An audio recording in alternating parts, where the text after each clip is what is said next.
Hello everyone, welcome back my channel. నేను మీ రమణాని. ఈ క్లాసులో మనము స్టోరేజ్ క్లాసెస్ అని చెప్పబడిన విధానంలో లాస్ట్ క్లాసెస్లో automatic storage class and register storage class గురించి మాట్లాడుకున్నాము. ఈ క్లాస్లో వచ్చి స్టాటిక్ స్టోరేజ్ క్లాసు మరియు ఏదైతే మనము స్టాటిక్ స్టోరేజ్ తర్వాత ఎక్స్టర్నల్ స్టోరేజ్ క్లాస్ అని ఉందో దాని గురించి మాట్లాడుకున్నాం. ఓకేనండి, ముందుగా స్టాటిక్ స్టోరేజ్ క్లాస్ గురించి మాట్లాడుకుందాం. మళ్ళీ ఒకసారి మనం మాట్లాడుకుందాము. స్టోరేజ్ క్లాస్ యొక్క ఉద్దేశము, స్టోరేజ్ క్లాస్ అనేది వేరియబుల్ యొక్క యాక్సెసిబిలిటీని మరియు లైఫ్ టైంని ఇది ప్రోగ్రాంలో వేరియబుల్ యొక్క లైఫ్ టైంని నిర్ణయించబడేది స్టోరేజ్ క్లాస్ యొక్క ఉద్దేశం. ఈ స్టోరేజ్ క్లాసులు అనేవి 4 రకాలుగా విభజించడం జరిగింది.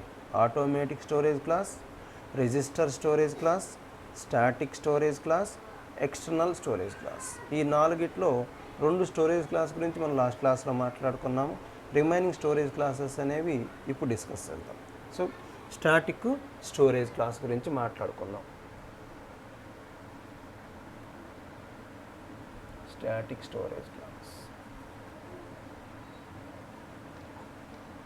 స్టాటిక్ స్టోరేజ్ క్లాసెస్ యొక్క వేరియబుల్ యాక్సెసిబిలిటీ ఏమని చెప్తున్నాడు అంటే, the variable can be accessible only local variable కింద ఆ యొక్క static storage class variable access అవుతాయి అని చెప్తున్నాడు. తర్వాత ఈ యొక్క వేరియబుల్ అనే వాటిని మనం ఉపయోగించాలనుకుంటే ఏ కీవర్డ్ ఉపయోగిస్తామంటే స్టాటిక్ అనే కీవర్డ్ని ఉపయోగించడం జరుగుతుంది. మళ్ళీ ఒకసారి మనం మాట్లాడుకుంటున్నాం. స్టాటిక్ అనేది కీవర్డ్ కాబట్టి ఏ ఒక్క లెటర్ క్యాపిటల్ లెటర్గా రాయకూడదు. కీవర్డ్ అనేది అన్ని స్మాల్ లెటర్స్గా డిక్లేర్ చేయండి. ఓకే, తర్వాత ఈ స్టాటిక్ స్టోరేజ్ క్లాసెస్ అనేవి మనకి బై డిఫాల్ట్గా ఏ వాల్యూని క్యాలిక్యులేట్ చేస్తాయి అని చెప్పాడంటే 0 అనే వాల్యూని మాత్రమే తీసుకోవటం జరుగుతుంది. మీరు ఏ వాల్యూ ఇవ్వలేదనుకోండి వేరియబుల్కి, అది బై డిఫాల్ట్గా 0 అనే వాల్యూని అసైన్ చేస్తుంది. చాలా ముఖ్యమైనది. స్టాటిక్ స్టోరేజ్ క్లాసెస్ అనేవి ఎప్పుడు పనిచేస్తాయి అని చెప్తున్నారంటే, ఏదైతే ఫంక్షన్ కాల్ అవుతుందో ఆ కాల్ అయినప్పుడు వాల్యూ ఏదైతే మనము ఇవ్వబడుతున్నామో ఆ టైంలో స్టాటిక్ స్టోరేజ్ క్లాసెస్ అనేవి యూజ్ అవుతాయి అన్నమాట. ఇవి మనకి అంటే ఫంక్షన్ కాలింగ్ అంటే ఏందండి అని మీరు అడగొచ్చు. Call by value, call by reference అని, రికర్షన్ అని మనం లాస్ట్ క్లాస్లో మాట్లాడుకోవడం జరిగింది. దానికి సంబంధించబడిన సందర్భంలో అంటే ఫంక్షన్ కాలింగ్ అప్పుడు మనము దీన్ని ఉపయోగించుకోవటం కాలింగ్ టైం అని చెప్తున్నాం. ఇవి స్టాటిక్ స్టోరేజ్ క్లాస్కి సంబంధించబడినండి. స్టాటిక్ స్టోరేజ్ క్లాసెస్ అనేవి లోకల్గా యాక్సెసిబుల్ అవుతాయి. And static storage class declare చేయాలంటే ఏ కీవర్డ్ ఉపయోగించాలని చెప్తున్నాడు, స్టాటిక్ అని కీవర్డ్ ఉపయోగించాలని చెప్తున్నాడు. బై డిఫాల్ట్ వాల్యూ 0గా తీసుకుంటుంది. అండ్ ఇది ఫంక్షన్ కాలింగ్ టైంలో దీన్ని యూజ్ అవుతుందని చెప్తున్నాడు అనమాట. ఓకేనండి, సో దీనికి సంబంధించి ఒక సింపుల్ ప్రోగ్రామ్ కింద మనం చూద్దాము. స్టాటిక్ స్టోరేజ్ క్లాస్కి సంబంధించి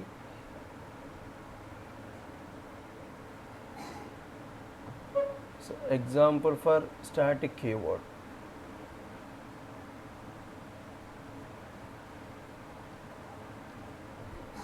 సో ఒక లింక్ సెక్షన్ మనం ప్రొవైడ్ చేద్దాము. ఆ లింక్ సెక్షన్ వచ్చిన తర్వాత ఎలా ఉంటుందంటే యాష్ ఇంక్లూడ్ అంటే ప్రీ ప్రాసెసర్గా ఉపయోగిస్తాము.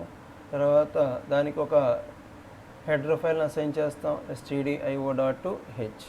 సో అనదర్ హెడర్ ఫైల్ వచ్చిన తర్వాత hash include conio.h. So main block declare చేస్తున్నాం. మెయిన్ ఫంక్షన్ మెయిన్ బ్లాక్ అనేది ప్రోగ్రామ్ కంపైల్ అండ్ స్టార్టింగ్ అవడానికి, కంపైల్ మరియు రన్ అవడానికి స్టార్టింగ్ పాయింట్కి దీన్ని మనం చెప్తాం.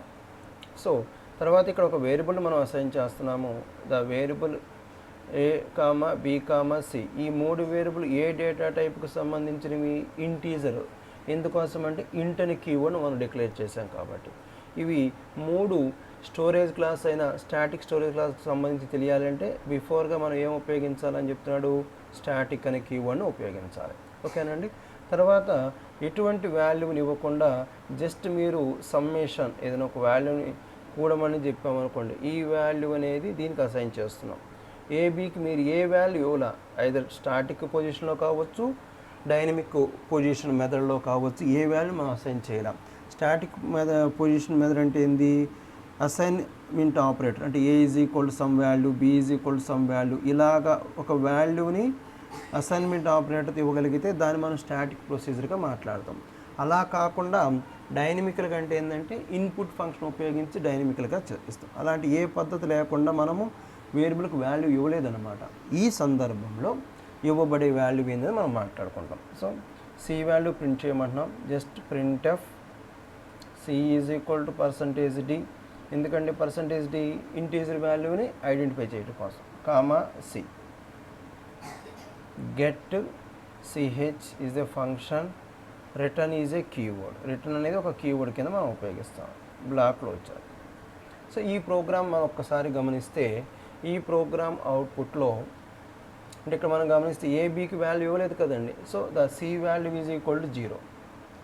ఎందుకని మనం చెప్పుకున్నాం స్టాటిక్ స్టోరేజ్ క్లాస్ అనేది ఏబిసి అని ఇక్కడ ఏదైతే మీరు వేరియబుల్గా పాస్ చేశారో ఈ వేరియబుల్కి ఏ వాల్యూని ఇవ్వకుండా దాని మీద మీరు ఏదైనా ఆపరేషన్ జరిపితే ఆపరేషన్ సంబంధించిన రిజల్ట్ ఏమొచ్చిందంటే బై డిఫాల్ట్ 0. ఇది స్టాటిక్ స్టోరేజ్ క్లాస్ యొక్క ఉద్దేశం. ఓకేనండి. తర్వాత ఎక్స్టర్నల్ స్టోరేజ్ క్లాస్ అనే దాని గురించి మాట్లాడుకుందాము. ఎక్స్టర్నల్ స్టోరేజ్ క్లాస్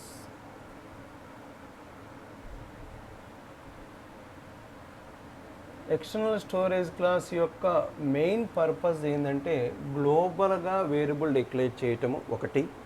రెండోది ఒక ఫైల్లో ఉన్న వేరియబుల్ని వేరే ఫైల్లో లేకపోతే ఒక ఫైల్లో ఉన్న ఫంక్షన్ని వేరే ఫైల్లోకి యాక్సెసిబుల్ చేయడానికి మనకి ముఖ్యంగా ఉపయోగించబడే స్టోరేజ్ క్లాస్ ఏంటంటే ఎక్స్టర్నల్ స్టోరేజ్ క్లాస్. సో ఇక్కడ మనము ఎక్స్టర్నల్ స్టోరేజ్ క్లాస్ అనే దాన్ని ఉపయోగించాలనుకోండి, ఏ కీవర్డ్ ఉపయోగించమని చెప్తున్నాడు? ఎక్స్టర్న్ అనే కీవర్డ్ ఉపయోగించాలని చెప్తున్నాడు. తర్వాత ఈ యొక్క స్టోరేజ్ క్లాస్ వేరియబుల్స్ అనేవి ఎక్కడ ఉంటాయని చెప్తున్నాడు అంటే గ్లోబల్గా డిక్లేర్ చేస్తామని చెప్తున్నారు. గ్లోబల్గా డిక్లేర్ చేయటువంటి అర్థం ఏంది అని మీరు అడగవచ్చు. మెయిన్ ఫంక్షన్కి బిఫోర్గా అంటే మెయిన్ ఫంక్షన్ ముందుగానే ఒక వేరియబుల్ డిక్లేర్ చేస్తే, ఇలాగ ఒక వేరియబుల్ డిక్లేర్ చేస్తే ఈ యొక్క పొజిషన్ గ్లోబల్ పొజిషన్. అంటే మెయిన్ తర్వాత డిక్లేర్ చేస్తే ఏమైందంటే లోకల్ వేరియబుల్కి యాక్సెసిబుల్ అయింది. మెయిన్ బిఫోర్గా ఏదైతే వేరియబుల్ మెయిన్ ఫంక్షన్ బిఫోర్గా ఏదైతే మీరు డిక్లేర్ చేస్తారో ఆ పొజిషన్ ఏంటంటే గ్లోబల్ యొక్క వేరియబుల్ యొక్క పొజిషన్. సో తర్వాత ఈ యొక్క వేరియబుల్ అనేది కూడా బై డిఫాల్ట్ వాల్యూ నేను అసైన్ చేస్తుందంటే 0ని క్యాలిక్యులేట్ చేస్తుంది. తర్వాత ముఖ్య ఉద్దేశం ఏంటంటే ఈ ఎక్స్టర్నల్ స్టోరేజ్ క్లాస్కి సంబంధించిన వేరియబుల్స్ అనే వాటిని అనదర్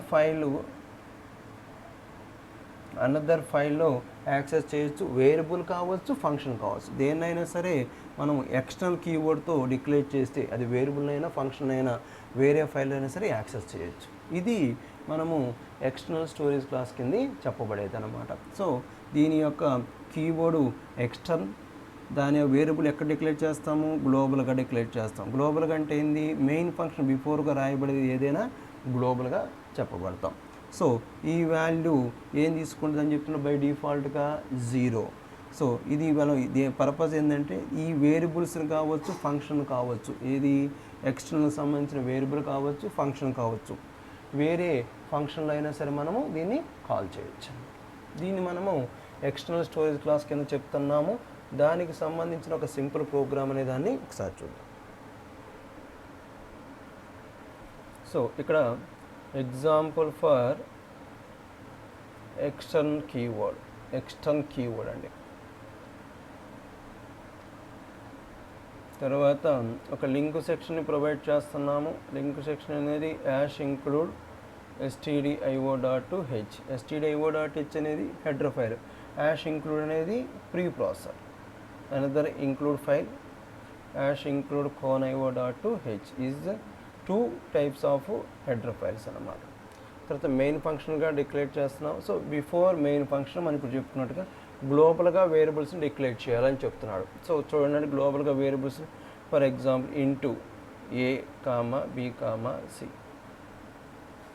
సో ఇవి మనము ఎక్స్టర్నల్ స్టోరేజ్ క్లాస్ వేరియబుల్ని తెలియాలి అంటే యూజింగ్ ఎక్స్టర్న్ కీవర్డ్. అదే ఒక ఫంక్షన్ డిక్లేర్ చేయాలని వచ్చారనుకోండి, ఎక్స్టర్న్ ఫంక్షన్ అండి, void add ఇవి మనము మెయిన్ ఫంక్షన్ బిఫోర్గా డిక్లేర్ చేయొచ్చు. సో మెయిన్ ఫంక్షన్ అనే దాన్ని మనం పాస్ చేస్తున్నామండి. మెయిన్ ఫంక్షన్ ఎందుకు చెప్తున్నాము, మనం ఏదైతే ప్రోగ్రామ్ కంపైల్ అండ్ రన్ చేయాలో స్టార్టింగ్ పాయింట్ కింద ఇది ఉపయోగపడుతుంది అన్నమాట. సో ఇక్కడ చూడండి, ఆల్రెడీ 3 వేరియబుల్ ఇక్కడ మనం డిక్లేర్ చేసాం కాబట్టి C is equal to A plus B.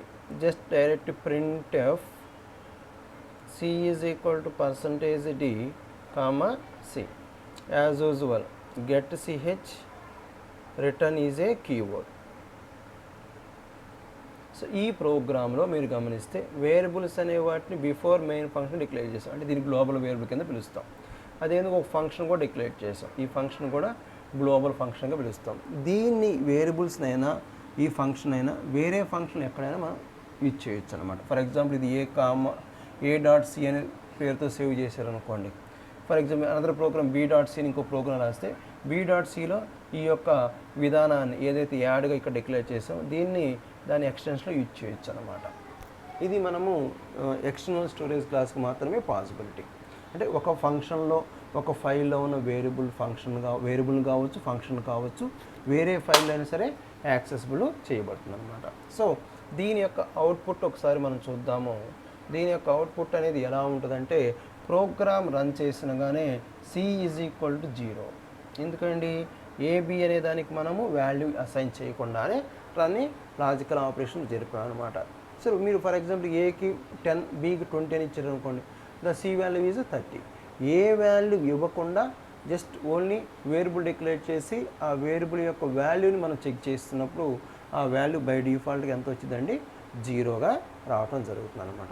ఇది ఎక్స్టర్నల్ స్టోరేజ్ క్లాస్ యొక్క ఉద్దేశం. ఇది మనము లాస్ట్ క్లాస్లో 2 రకాల స్టోరేజ్ క్లాస్ గురించి మాట్లాడుకున్నాము. ఈ క్లాస్లో remaining 2 types of storage class గురించి మాట్లాడుకోవడం జరిగిందండి. నా వీడియో అనేది మీకు ఉపయోగకరంగా ఉంది అంటే దయచేసి మీ ఫ్రెండ్స్కి షేర్ చేయండి. చాలా ముఖ్యమైన టాపిక్ అండి. మీ యొక్క ఇనిషియల్ స్టేజ్లో స్టోరేజ్ క్లాస్ యొక్క ఉద్దేశం సి లాంగ్వేజ్లో మీ ఇంటర్వ్యూ ప్యానల్లో ఎక్కువసార్లు స్టోరేజ్ క్లాస్ గురించి ఏదైనా క్వశ్చన్ అంటే స్టోరేజ్ క్లాస్ అంటే ఏంది అనేటప్పుడు మీరు చెప్పగలిగే ఆన్సర్ ఏంటి అని చెప్పుకుంటాము అంటే, స్టోరేజ్ క్లాస్ అనేది మన వేరియబుల్ లైఫ్ టైమ్ని ప్లస్ వేరియబుల్ యాక్సెసిబిలిటీని చెప్పబడేది స్టోరేజ్ క్లాస్. అది ఆన్సర్ అండి.